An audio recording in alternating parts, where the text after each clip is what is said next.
And a good spiritual morning to you once again. Thanks for joining us today for a quick chat. And of course, our morning cup of coffee. Good morning, everyone. Thank you for being with us today. We hope you're having a really good day. Absolutely. And we're continuing our conversation about last Sunday because we were talking about stillness and quiet in St. Gregory Palamas and the Hesychast controversy. And so we talked before about, limiting the noise in our life. And that's sort of like turning off the TV, getting off of our cell phone, getting off the computer, turning off the radio, scrolling, eliminating the noise Yeah. around us. But then the second part of that is there's a certain amount of noise that we create ourselves, right, with our own mouth. We can't help ourselves. Yeah. Well, I think the point is try to help yourself a little bit. In Lent, help yourself to a little silence. And that's, by limiting what we say, limiting our words, and thinking about what we say, being very intentional about what we say before we say it. It's hard. We all know the people who have to contribute to every conversation. Yeah. You know them. Yeah. You can see them coming. Can't stand those people. Sorry. No, I think it's, I'm just kidding. No, it's very, very important. Like there's sort of this sense that, well, I need to be heard. My opinion needs to be valued. I have to say something. Yeah. You don't have to say something. That idea that, the more you say, the more you have to answer for. Because the more likelihood there's going to be that you're going to say something that's going to hurt somebody, or you're going to say something off-putting, or you're going to say something stupid, whatever it is. It's kind of like if I can control and limit what I'm saying, then there's less chance that I'm going to hurt somebody or myself. And I think the other thing, too, is we may misspeak. We may tell a part of a story that is untrue. Not intentionally, but we just have to. We don't have to share all the information. We don't always have to be part of the newsreel. Right, because this is a time in our life, when I'm saying Lent, we're trying to focus it on our relationship with Christ. And in order to do that, we need peace, and we need silence, and we need stillness. And so part of that is eliminating the external, but it's also our contribution to that sort of background noise. And realizing, well, I have to answer for every word that I say. So I'd love to have to answer for a little bit less. And the more words that I'm just pumping out into the atmosphere, the more chance there is that I'm going to be gossiping, I'm going to be judging, I'm going to be saying something wrong, I'm going to misspeak, I'm going to be offering and proffering my opinion. I'm gonna be putting forth what I feel is there's more temptation. The more words you put out there, there's more temptation for problems. The less words you put out, the less temptation there is. Well, it's funny, too. I think that I had thought, I'm in my 50s. I've been there, done that, or seen a lot. And now that I've been having some joy in substitute teaching and doing different grades, you realize how you learned a lot in the primary grades on proper behavior.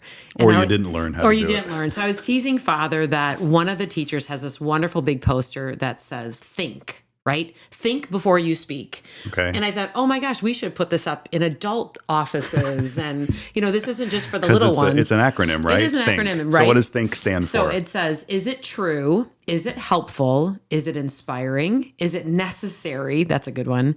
And is it kind? Okay. So they're trying to teach little children to think before they speak. And I thought, that lesson never ends. Right. Think before you speak and think about those.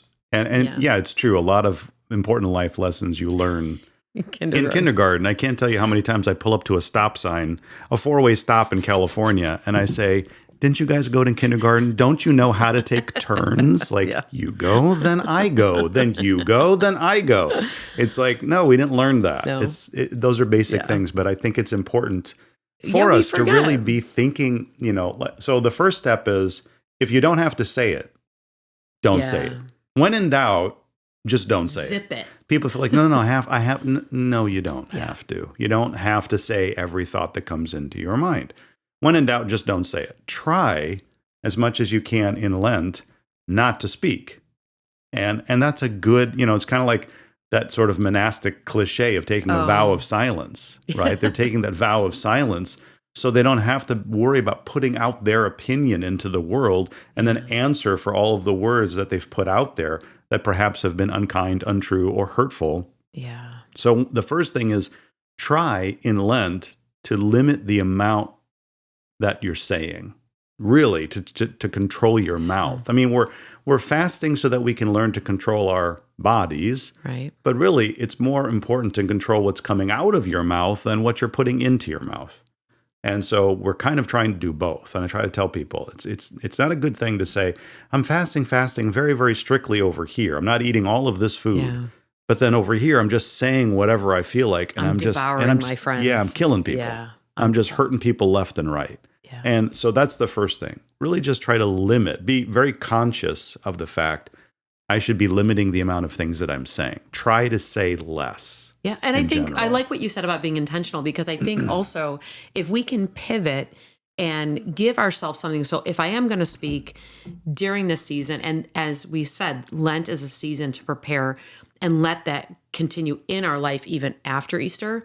But this idea of if I'm going to be intentional about what I speak, maybe I'm going to just build people up this time. Maybe I'm going to say, I hope you're well. Nice to see you. How are things going? I'm going to say a prayer. Just, you really want to be intentional and leave all the garbage in the dump. Don't bring it with you. Right. Don't unload on other people. I think that people are carrying a lot, and in our silence, we allow them to just, that's people are. Part 2 of what I was. Did I jump ahead again? No, Sorry. you never do that. You never. Sorry. You never not pay attention to what I'm doing and just like go the off on your own and say whatever. Well, that was the second. The first part, I mean, I thought it was kind of putting forth a plan that was fairly obvious. The first thing is just close your mouth. So the first step is, when in doubt, shut up. Don't say anything. We don't say if you shut can up. If you can avoid saying anything, avoid saying it. You don't have to. It's okay. Silence is gold, right? There's words that are spiritually edifying are like pure silver, but silence is gold. So when in doubt, don't say it. Now, if you're going to speak, really be intentional. That's your point. Really think about what you're going to say before you say it, before you offer up your wisdom and your opinion. It's like, and then think about what it's going to be. Well, do I have to say this? And is this going to help somebody? Is this going to build somebody up? Is this going to be, beneficial? Or is this going to be hurtful? Might this tear somebody down? Might this, be judging? Yeah. Whatever it is, or is it gossiping, or is it lying, or whatever it is. Yeah. So really sort of think about that. But here's the thing, you can't just jump to having that discretion if you haven't tried to limit your words. Yeah. You have to take There's step a process. one. The process is limit your words. Yeah. And then sort of say, no, I'm on purpose, I'm trying not to speak as much. Yeah. And now when I do speak, now I'm trying to think. And we all know those people. We know those people where when they say something, it's got power, right? Yeah. It has weight. Because you can tell they don't waste their words. And you can tell that they stop and they think. They pause. There's that pause, right?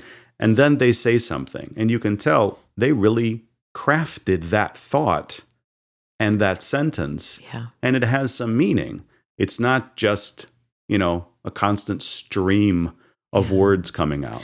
And back when you were in school, there was the bishop at school, and I remember you saying how fond you were of Bishop Gerasimos. Of Abydos, of blessed memory. Who was a retired bishop at the time at school. And I remember you saying that something that really struck you was when he gave his thoughts, they were very short. He would, Or so his sermons. His sermons, his kerygma, his sermon was very, it was like a sentence. He was a very holy person. He was a person that celebrated all the service. He was at the chapel at the seminary. He lived on campus. He would come and celebrate services. He never used any books. So he could do all of the services from memory. He's in his early 80s, I believe, is when he was. Back then, yeah. Then. Mm-hmm. And whenever he would serve and celebrate the services and he would finish, and it was time at the end for him to say a few words, it was literally a few words. It was literally a sentence or two. And realize he's a professor. And you're surrounded by all of these other priests who are also PhDs and professors and would love to pontificate. And some of the sermons would be 25 minutes, 30, 35 minutes. And it's like, come on, man, you're killing us. This is just like another lecture. Bishop Gerasimos would get up there, and in 2 sentences, like, there's silence. You could crickets. Like, you were just blown away by the fact that, because there was such substance to what he said. He didn't need a lot of words. He got right to it. He phrased it perfectly, and you sort of realized, wow, okay, that's He got right to the point. Right. And so we kind of confuse that. We kind of think that, well, in order to be successful, you have to put out a lot of words. You really don't. Mm-hmm. You can get your point across very succinctly. Pretty quickly. Yeah. And husbands like when we get to the point. Sometimes wives, we like to tell the whole story when husbands just want to know what happened. Yeah, I'll kind of say that every once in a while. She'll say, I've got something to tell you. And I say, can you give me my version of it? Which is, tell me in 2 sentences or less, because I don't have time but I want to tell the whole. A short essay. Yeah. But I get it. There's some blessing in that. No, there's blessing in that communication too. I'm not saying don't communicate. Yeah, exactly. I'm not telling married couples don't talk to each other. We're not saying that. We're saying in general, you say what needs to be said. Yeah. But above and beyond that, just being conscious of how much you're pumping out there with your mouth, how much you're contributing to the noise, and try to limit that. Try not to say it unless you have to. And then really think about, okay, if I'm going to say it, how am I saying it? Yeah. And am I making sure that my words are going to have a positive benefit? Yeah, kindness. Yeah, they should have kindness to them, ultimately. And that's something that I think, I always think around the second week, I sort of try to refocus on, because Palamas, as I said, we think about St. Gregory, you think about stillness. And so I think about, okay, eliminate the noise, and then eliminate my own noise. Like, sort of shut that down. And that's something that I work on a regular basis. That's why throughout my years of ministry, I've been accused of being antisocial. Oh, yeah. Father must be introverted. I'm introverted because I'm not out there just babbling and saying things all the time. That's kind of by design, because I try to limit my words. I try to control my words. Sometimes I fail and I say too much, but generally I try to just move through, talk to people, listen to people, and try to have an economy when it comes to my words, and say, okay, I need to sort of be conscious of that, be cognizant of that. And that takes some doing. It's a good way to be. And I work on that. And it's okay to do that. It doesn't make you antisocial. It doesn't make you an introvert. It makes you careful in the spiritual life, because everything you say, you have to answer for. Yeah. And like I said, it has an impact on people. And not everything that you say is going to have a positive impact. And you won't know that. That would say less than 50%. Right. There's constant conversations you have. I moved through a coffee hour. I just had we talked about this on Sunday. I moved through a coffee hour. It took someone 5 minutes to say something hurtful right to me and to take a shot right at me. Oh, Father, so I understand this about the oh, gee, thanks. Were you not just in there with me? Did you not hear what I just said? Yeah. And it happens constantly. Temptation works overtime in Lent. Yeah. Oh, absolutely, because we're trying to grow in the spiritual life. Yeah. So I think, part of the take-home is, again, as we said last time, eliminate the external noise. But this time, now think about our own sort of internal noise, and sort of eliminate the words that we're pumping out there, and also try to limit that just in general. And then also think really hard about what you're going to, and also it's not just conversations in person. It's also texting people. Think about, do I really have to text that person? And if I'm going to text, how am I wording that text? Because I can't see their reaction when I send it out there. Be very conscious of what, we're putting out there, and be very intentional about what we're doing. What you do matters. Absolutely. So that we can continue to grow in Christ and do that each and every day. Amen.